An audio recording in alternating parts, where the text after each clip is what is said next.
When I found out I was pregnant, visions of a happy future filled my mind. A loving husband and adorable kids. I thought we would build a wonderful family and live happily ever after. Little did I know, a harsh reality awaited me. This is the story of my battle with my controlling husband. My name is Patricia, and I'm 30 years old. My husband's name is Robert. He's a 34-year-old office worker. We've been married for almost 2 years. Robert has a bit of a controlling streak, probably because he's older. He sets all the house rules. When we got married, he said he wanted me to be a homemaker, and I agreed. Our spending money has decreased since we got married, but I'm thankful he's providing for me. I've always been indecisive, so Robert's efficiency seemed perfect for me. I thought a little bit of control was a good thing. Then one day, I felt unusually sick. Feeling feverish and sluggish, I was in no shape to do housework. So I turned to Robert and said, "Sorry, I'm not feeling well today." He groggily sat up and asked, "Is it a cold?" "I don't think so, but I'm too weak to get up. Can you grab something quick for breakfast?" "All right, get some rest today. I have to go to work, but call your mom or dad if you need anything." So, no call to him then. A bit lonely, but he's swamped at work. His advice to call my parents was probably his way of caring. My in-laws live nearby and have always been supportive. It's not like I couldn't move, I just felt awful.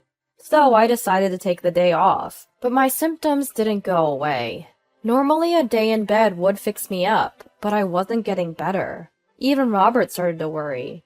"Patricia, maybe you should go to the doctor." "Right? I'll go tomorrow." The next day, I visited a local hospital. The test results came back. "You're pregnant." "What?" I was stunned by the news. Pregnant? Me? I'm going to be a mom? Overwhelmed by joy and anxiety, I was at a loss for words. I decided to go home and wait for Robert to return. Hours later, I told him the news. "Guess what, Robert? I'm pregnant." "You're what?" Caught off guard, he looked stunned. "But you've been feeling sick, right? You sure it's not some kind of illness?" "No, the doctor said my symptoms were morning sickness." "Morning sickness?" As I explained, Robert furrowed his brows. Then he said something totally insensitive. "So, you're saying this isn't an illness? You were just being spoiled?" "Spoiled? That's not how I see it." "But morning sickness isn't an illness. You've been neglecting housework and lying in bed for a week. Isn't that spoiled behavior?" "Look, I may not be technically sick, but I feel awful. I'm feverish and just drained." "You could say anything. Besides, every woman who becomes a mom goes through morning sickness. Stop making a big deal." "Are you serious?" The words her husband returned were completely unexpected. She had thought he would be thrilled about her pregnancy. "Anyway, from tomorrow, take care of the house, as usual." "But I've been nauseous since last night." "I don't care! It's just morning sickness. Stop using it as an excuse."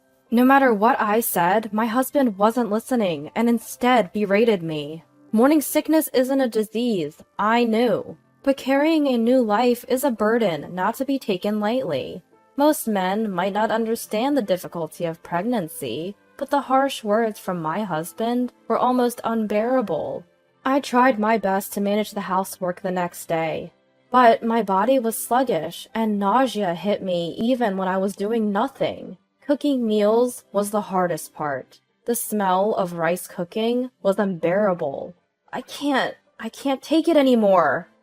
Frequent dashes to the bathroom disrupted my cooking routine.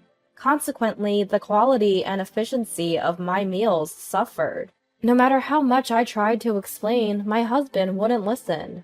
On the contrary, when I was coughing in the toilet, he shouted from behind, "If I'm late for work because you're dragging, you better take responsibility." "I'm sorry, but the smell of food is making me nauseous." "I don't care! I'm not listening to your excuses." "Excuses? I didn't mean to..." "What if your slowness makes me late for work? Can you take responsibility for that?" My husband just keeps yelling, completely disregarding how I feel. Physically and emotionally, I'm feeling cornered. Somehow, I manage to finish preparing breakfast, fighting off nausea. Despite this, my husband doesn't touch his breakfast.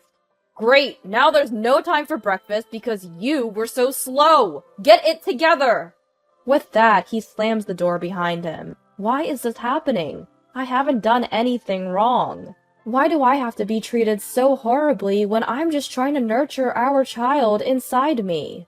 Frustration and emptiness mix, and I can't stop the tears. This goes on for about 2 weeks. One day after confirming my husband has left for work, I lie down. Today, my nausea is worse than ever. I need to eat something for the sake of our baby, but even drinking water makes me throw up. I must have dozed off because when I wake up, it's already noon. I need to eat and take care of the house. Just then, my phone rings. It's my husband. With a sinking feeling, I hesitantly answer. Hello? You took too long to answer! You weren't sleeping, were you? I'm sorry, I wasn't feeling well this morning. I was about to start on the housework.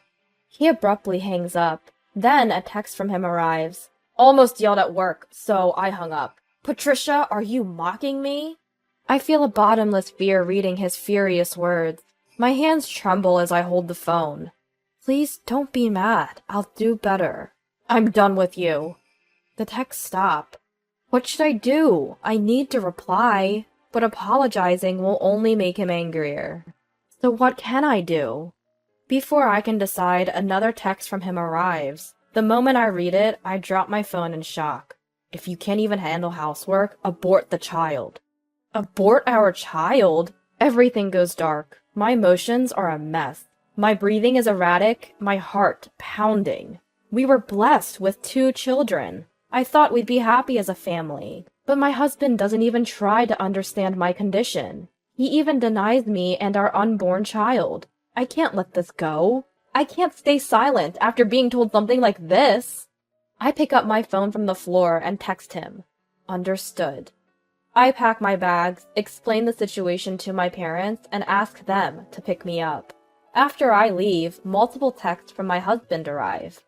Where are you? If you can go out, you must have been faking it. Come back now, or I'll divorce you. Does this man know anything other than attacking or threatening? By this point, my love for my husband had completely cooled off. When he even called my parents' house, I told him I have no intention of coming back, and blocked his number. Patricia, are you sure about this? You'll be giving birth alone, you know. My mom asks, concerned for her daughter. But my mind is already made up. It's okay. I'll protect this child. My mom gives me a complicated look, but says, we'll support you in any way we can. A few days later, having cut off all communication, my husband shows up at my parents' house, bringing his own parents, father-in-law and mother-in-law. Patricia, what are you thinking? Stop lazing around at your parents and come home now. As soon as he sees me, my husband starts yelling. Even father-in-law and mother-in-law join in, blaming me. How could you abandon your duties as a wife and dump everything on our son? Are you even a homemaker? We never thought Patricia would be like this. Were you just pretending all this time? We don't need a lazy wife in this family. Abandon my duties? Dump everything on him? This is ridiculous. I've done no such thing. I take a deep breath and give them a piece of my mind. Enough is enough! When did I ever dump anything on Robert? Abandon my duties? I've been doing everything I can while dealing with morning sickness. Why do I have to hear this? Shut up! How dare you talk back to the head of the household? That's what I've always hated about you. I snap back at my husband. Once I start, I can't stop. When I'm suffering from morning sickness, you tell me to hurry up and make breakfast. Stop slacking off on housework. I'm not your servant. Do you even know how hard morning sickness is? Learn about a pregnant woman's body, you incompetent fool! What kind of language is that to your husband? That's just it. You're nothing but a controlling husband who doesn't understand people's feelings. And I was stupid to mistake that for reliability. Who do you think provides for you? Then I don't need such a life. What? Father-in-law and mother-in-law, who had been listening to our argument, hesitantly asked me, Weren't you just dumping all the housework on our son? Doing nothing but lazing around every day? Exactly. Using pregnancy as an excuse to make our son do all the housework. It seems my husband had been telling them a convenient story. I tell father-in-law and mother-in-law the truth. Yes, I've had to lie down because of severe morning sickness. But Robert told me morning sickness isn't an illness. Stop being lazy. So I've been desperately doing housework every day, to the point of nearly collapsing. Father-in-law and mother-in-law's faces turn pale. Robert, what is the meaning of this? Father-in-law confronts my husband, whose body is shaking. Well, that is... Even now, my husband refuses to admit his fault. I've had enough. I decide to expose his greatest flaw. Father-in-law, mother-in-law, your son told me, if you can't do housework, abort the child. What did you say? Is this true, Robert? Father-in-law and mother-in-law are staring at their son, mouth agape in shock. Telling someone to abort the child is unforgivable. I've done my best in my own way. Despite that, Robert never cared about my health or our unborn child. I can't live with someone like that. The collective anger in the room turns towards my husband. Sensing the awkward atmosphere, he nervously chuckles. Okay, I get it. I was wrong. I apologize, alright? So let's just drop it, okay? At that moment, smack.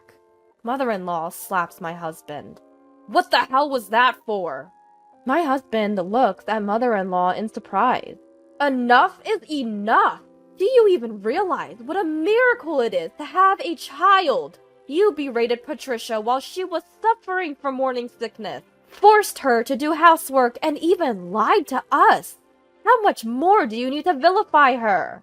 Mother-in-law is yelling at my husband, tears streaming down her face. The intensity leaves me and father-in-law speechless.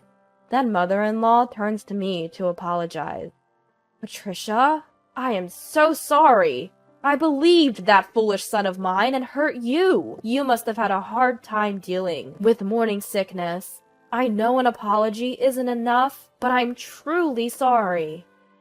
Father-in-law also deeply apologizes. Patricia, let me apologize as well. Our foolish son has caused you trouble, and for that, I'm truly sorry. We'll make sure he takes responsibility. Leave the rest to us. Father-in-law then turns to my husband. We're cutting ties with you, Robert. Cutting ties?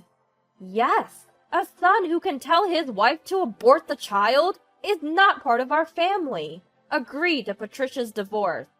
What? We're family! Talking about divorce and cutting ties? You must be out of your mind. Patricia's feelings won't change. Make up your mind. At his father's words, my husband is speechless. He was reluctant to sign the divorce papers, but with father-in-law and mother-in-law's help, he eventually gave in. He was utterly defeated, a shell of his former self. Later, I claimed compensation and child support through a lawyer. I've decided to give birth to our child alone. I've received several texts from my husband since. I was wrong. Please forgive me. I realized you're all I have. Please come back. But I just delete the messages without replying. My husband, now disowned by father-in-law and mother-in-law, seems to be living alone in a neglected, trash-filled house. It's affecting his work, and now the office gossip goes like this. Heard Robert got dumped by his wife. His shirt's all wrinkled, and he hasn't even shaved. And she was pregnant, right? What a loser. He used to be so controlling. My husband is becoming the office joke, losing his standing day by day. I wonder how long his high pride will allow him to endure this environment. Well, it's none of my business anymore. From now on, I want to focus on my unborn child. Even without a father, I intend to shower this child with all the love I have, so they can feel truly happy.